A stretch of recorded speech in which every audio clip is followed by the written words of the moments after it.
Assalamualaikum warahmatullahi wabarakatuh. Jumpa lagi dengan Cikgu Ani pada hari ini. Hari ini kita akan belajar untuk sains satu tajuk menyerap ataupun tidak.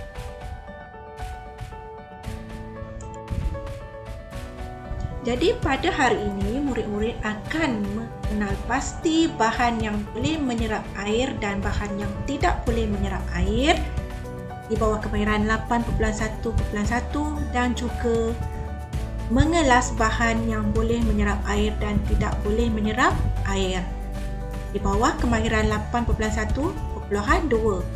Jadi inilah dua objektif pembelajaran kita pada hari ini. Kita nak kenal pasti bahan dan kita boleh kelaskan bahan.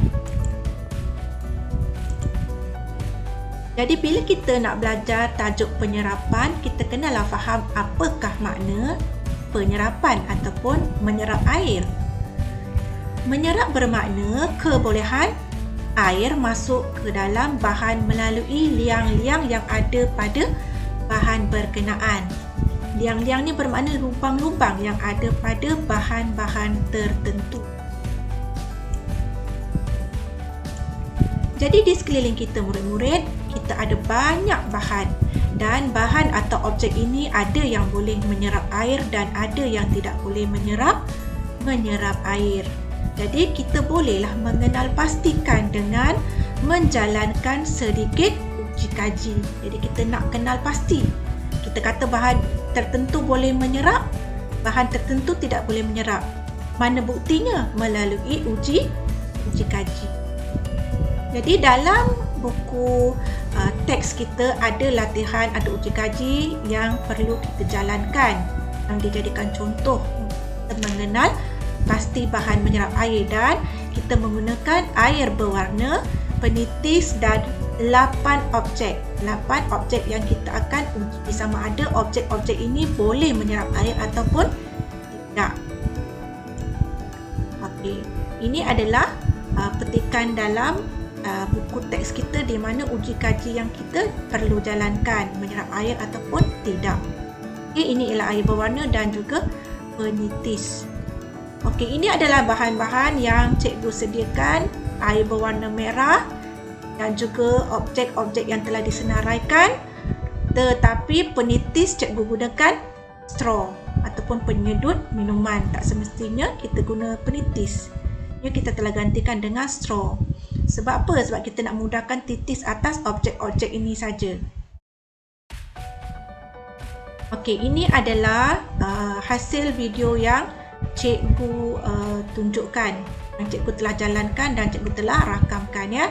Okay, nampak di sini titisan air di atas mainan plastik, kapas dan juga pemadam. Okay, kita tengok, ya, petikan video ini.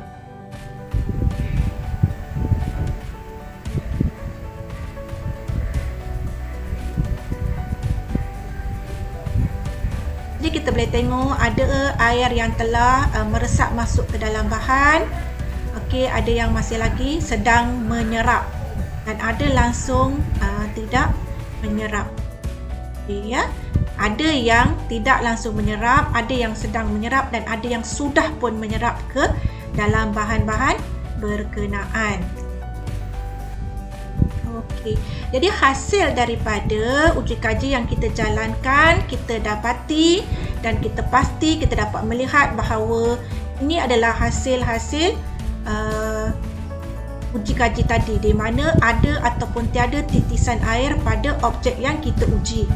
Jadi kertas nota tiada air, sapu tangan tiada air, duit shilling, pemadam, klip kertas ada air, berbola kapas tiada air, mainan plastik ada air dan tisu tiada air. Jadi semua objek yang telah menghasilkan jawapan tiada air ini merupakan bahan-bahan yang boleh menyerap air. Oleh kerana air telah diserap, maka air tidak kelihatan lagi pada objek berkenaan. Kita hanya nampak warna saja. Warna merah, penanda warna merah. Airnya sudah tidak kelihatan lagi. Manakala bahan-bahan yang tidak menyerap air maka airnya kita masih boleh nampak. Titisan air ada pada alat ataupun objek itu, iaitu titisan air ada atas duit shilling, ada atas pemadam, ada atas klip kertas dan ada atas mainan plastik. Okey, ini adalah hasil uji kaji yang telah cikgu jalankan dan ialah dapatkan hasil ini. Okey, ini adalah salah satu lagi latihan yang ada di dalam buku teks kita untuk mengelaskan bahan. Kelas ni bermakna kita asingkan, kita kumpulkan dalam kumpulan objek yang boleh menyerap air dan objek yang tidak boleh menyerap air. Di sini ada beberapa objek yang telah disenaraikan.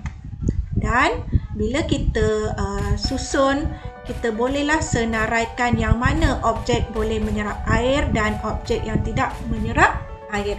Kita dah tahu melalui uji kaji tadi, bahan ataupun objek yang dibuat daripada plastik, bahan getah yang padu tidak akan menyerap air.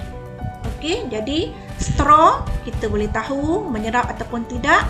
Okey, straw tidak menyerap air. Gelas kaca, bahan yang dibuat daripada kaca, tidak menyerap air. Kemudian tisu dapur, kita senaraikan tisu dapur pada bahan menyerap air.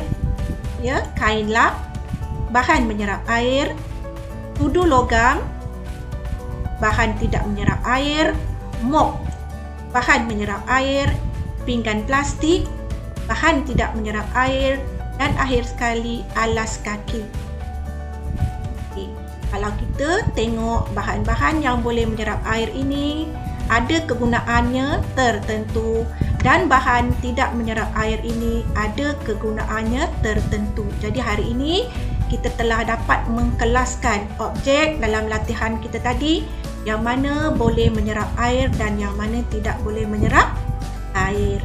Jadi untuk pembelajaran akan datang nanti, kita akan pergi kepada kita melihat kepentingan objek yang boleh menyerap air dan kepentingan objek-objek yang tidak menyerap air. Setiap objek yang menyerap ataupun tidak menyerap air ini ada kegunaannya tersendiri yang membantu penghidupan kita.